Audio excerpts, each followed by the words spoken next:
본문 말씀에는 이스라엘이 언제 어떻게 하나님과 언약 관계를 깨트렸는지, 또 그 하나님과 언약 관계를 깨트린 결과 어떻게 그들이 점령한 땅에서 고통을 당하게 되는지에 대한 말씀을 하고 있습니다.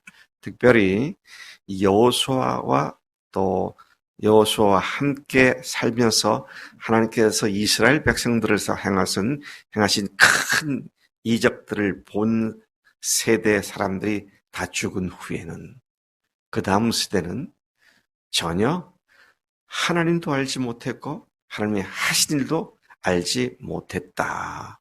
이런 비극적인 결말이 기록되어 있는 것을 보게 됩니다. 1절부터 5절까지에 보면 여호와의 사자가 길갈에서 올라왔다.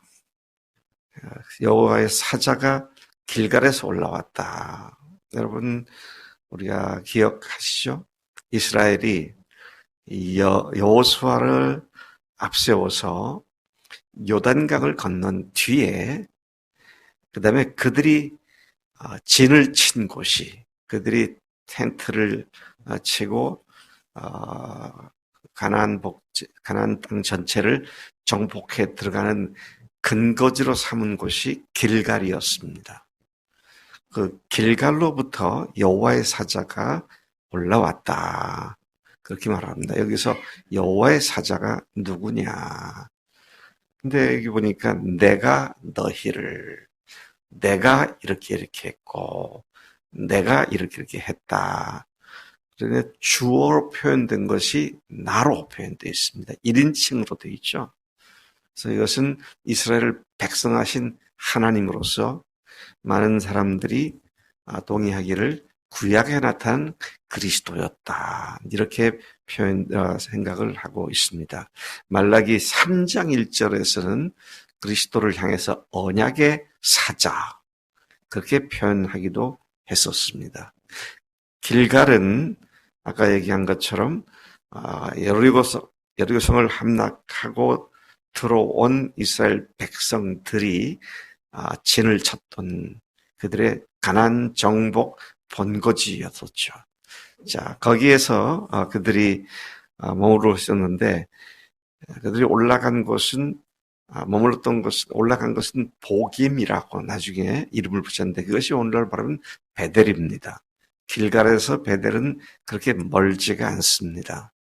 아마 그냥 걸어서 그냥 한 반나절 정도 거리 될까요? 그 정도 거리가 되는데 법궤가 아시다시피 길갈에 있었지만 근데 이때는 이미 베델로 옮겨지는 때입니다.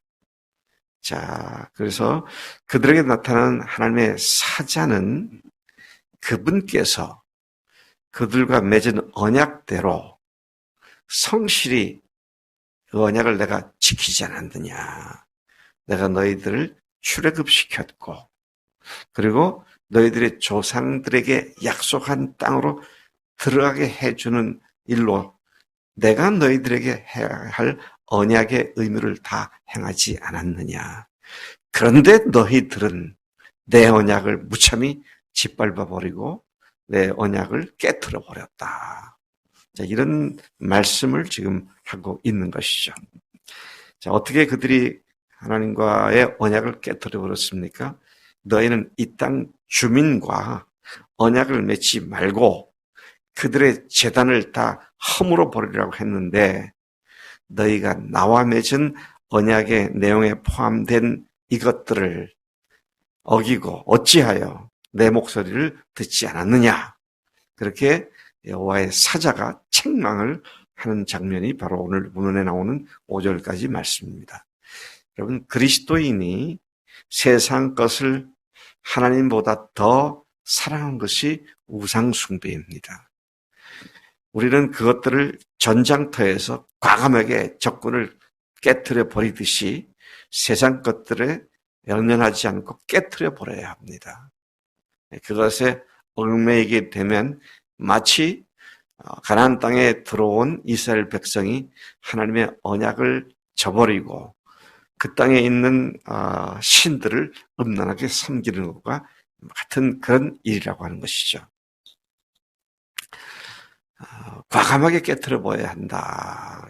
여기에는요, 우리의 결단, 용기, 희생, 수고, 죽음까지라도 불사하는 그런 각오로 서야 한다. 그런 의미를 포함하고 있죠. 그래서 히브리서 12장 4절에서는 뭐라고 말합니다. 피 흘리기까지 싸우는 문제에 대한 말씀을 하고 있는 것입니다. 참 우리가 이런 문제에 있어서 우리가 그리스도인들이 결단을 하고 주 앞에 딱 용기를 내서 딱 끈을 끊고 하는 이런 것들을 하지 않으면서 나는 왜 그렇게 안 되지? 이런 신세 한탄조의 이야기를 하는 경우가 많이 있는 걸 봅니다. 때로는 결단해야 돼요. 때로는 과감해져야 합니다. 때로는 희생도 해야 되고요. 때로는 피 흘리는 싸움까지 싸울 만큼 우리는 죄와 싸워 이겨야 하는 그런 사람들이죠. 그렇게 하지 않으면 어떻게 됩니까? 백전백패입니다. 패배할 수밖에 없어요. 손가락을 불에다가 집어넣고 내 손은 왜 이렇게 뜨겁지? 말이 안 되잖아요. 여러분, 개들도요, 한 번 자기가 혼난 거는 절대 잊어버리지 않아요. 참 묘하더라고요. 짐승들도 자기가 아주 혼이 난 어떤 것에 대해서는 그냥 쳐다보지도 하지 않고 두려워하는 그런 마음이 있죠. 제가 우리 집에 있는 부하리를 좀 그렇게 다룰 때가 있어요. 그래서 제 말을 잘 듣습니다. 근데 우리 집 사람은 안 그래요. 걔들이 우리 집 사람을 안 따라요. 무서워하지도 않고. 무서워하는구나. 가까이 가면 걷어차니까. 자, 그런데 우리 인간이 하나님을 섬기는 일에 있어서 의지적 결단을 하지 않으면서 왜 안 되지? 왜 안 되지? 이런 것은 참 잘못된 태도다라는 것이죠. 자, 3절에 보니까 내가 그들을 너희 앞에서 쫓아내지 않고 그들이 너희 옆구리에 가시가 될 것이며 그들의 신들이 너에게 올무가 되리라고 경고를 하십니다. 이 말씀은 여호수아 때에 이미 경고하셨던 말씀이고요. 옆구리에 가시가 된다는 말은 그들이 당하게 될 화를 의미하는 것이죠. 우리가 싸워야 할, 마땅히 싸워서 이겨야 할 죄와 싸우지 않으면 그 죄가 재미있고 좋아서 끼고 있다가 우리 옆구리가 터질 수밖에 없는 그런 결과가 오게 된다는 말씀으로 우리가 보게 되는 것이죠. 자, 이렇게 되면 바로 이렇게 될 것이라고 예언했을 때 여호와의 사자가 이런 말을 했을 때에 그 말을 들은 이스라엘 백성들이 소리 높여 울었습니다. 그리고 그곳 이름을 보김이라고 그 베델 이름을 보김이라고 불렀어요. 그리고 거기서 여호와께 제사를 드립니다. 보김이라는 말은 우는 자들이라는 의미이죠. 그들은 하나님의 권위를 무시하고 그의 말씀을 불순종한 자신들의 죄악을 통회하고 자신들의 죄를 해결받기 위하여 제사를 드렸습니다. 그러나 그들의 그러한 회개한 믿음도 오랫동안 지속되지 못했습니다. 6절부터 10절까지 보면 여호사의 죽음을 기점으로 이스라엘의 백성들이 어떠한 존재들이 되었는지를 기록해주고 있습니다.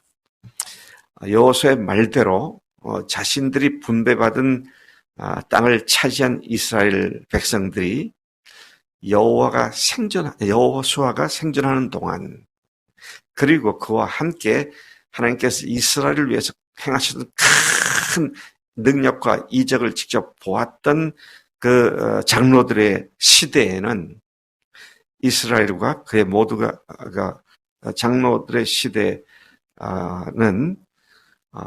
그 전 세대, 그 이후 세대와 완전히 그 전후가 달라진 이스라엘 모습을 얘기하고 있습니다. 그들이 죽기 전에는 여호와를 섬겼더라.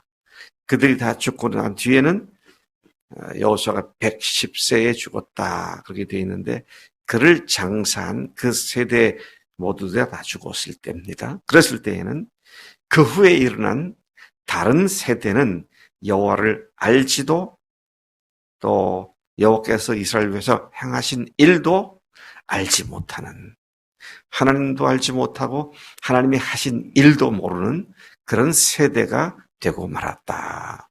그렇게 말씀을 합니다. 역사의 단절은 그냥 쉽게 다가옵니다. 그리고 역사의 단절은 무서운 비극을 초래한다는 사실을 교훈받는 말씀이죠. 우리 세대, 우리 60대 후반 이후의 세대들, 저를 포함하고 또 우리 임집사님을 포함한 그 60대 넘어가는 세대가 경험했던 과거, 또 저를 보니까요, 우리 어머니 세대가 경험한 세대는 6.25를 겪은 세대입니다. 근데 저는 6.25 전에 태어났기 때문에 기억이 거의 없어요.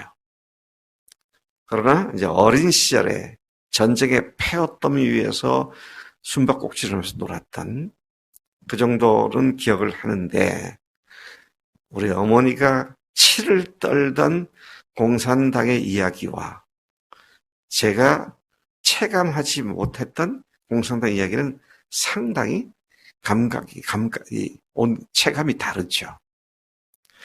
자, 그런데 그러면서 보릿고개를 넘기고 그야말로 외국의 구호물자를 얻어먹고 그것을 입고 자라났던 우리 세대였는데, 요즘 세대는 무슨 호랑이 담배 먹던 시대 얘기를 하는가, 그런 정도로 생각하고 있어요.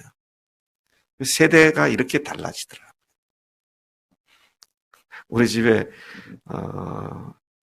월요일날 현수가 왔었는데, 현수하고 또 성민이하고 둘이 왔어요. 그래서 우리 집에 홍씨를 좀 내놨습니다. 한 5-6개를 내놨어요. 현수는 입에 댔었나? 하나 먹었나? 네. 그러고는 더 이상 안 먹겠다고.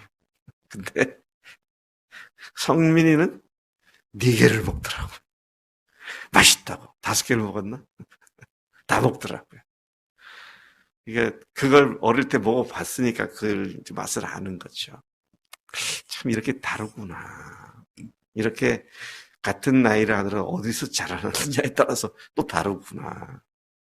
근데 여러분, 한 민족의 역사를 한 시대가 지나갔다고 다 까먹어버리는 이것이 우리 인간 세상입니다. 근데 과거를 안다면 현재 내가 왜 어떻게 여기 있게 됐는지, 자, 이것은 우리 개인의 삶도 마찬가지예요. 과거에 우리가 어떤 죄악 가운데 살았는데, 근데 이제는 어떤 은혜 가운데 사는 자가 되었는지를 늘 생각하고 산다면 우리가 넘어질 일이 없고 실수할 일이 없을 것이다 하는 것이죠. 그래서 여러분, 역사를 부지런히 가르치는 민족, 그 민족이 끝까지 살아남습니다. 지구상에 그런 민족이 딱 하나가 있더라고요. 끝까지 역사를 가르치는 민족. 역사의 관점이 잘못되긴 했지만 그게 유대인들입니다. 모세 때부터 받은 이 율법 책을 거의 전 이스라엘 민족들이 거의 다 외우다시피, 모세오경은 물론이고 구약 39권의 내용을 거의 다 외우다시피 하는, 그러면서 그들의 역사를 지키고 배워나가는 것이죠. 유대인의 3대 명절, 유월절, 또 오순절, 장막절, 이게 전부 다 가정에서 역사를 가르치는 절기입니다. 그래서 우리가 예수님의 십자가와 부활의 복음을 끊임없이 반복해서 가르치고 우리 다음 세대가 그대로 그 믿음을 갖고 앞으로 나가도록 함이 우리가 오늘 해야 할 우리 세대의 책임인 줄로 믿습니다. 하나님께서는 그분의 성실하심으로 그분이 지키실 언약은 다 지키셨습니다. 근데 이스라엘은 한 세대도 안 돼서 까먹고 잊어버리고 애써 잊으려고 그러고 자기 원하는 대로 살려고 하는. 뒤에 나오지만 이 사사시대의 특징이 뭐냐.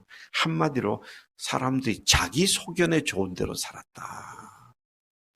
자기 소견에 좋은 대로 사는 것이 뭐죠? 네? 그게 뭐예요? 한 글자로 뭐예요? 자기 소견에 좋은 대로 사는 것, 그게 뭐예요? 한 글자? 죄입니다. 그게 죄예요. 주님을 잊은 사람들에게는 여지없이 죄가 주인 노릇하게 되는 그런 모습을 우리가 여기서 보게 되죠.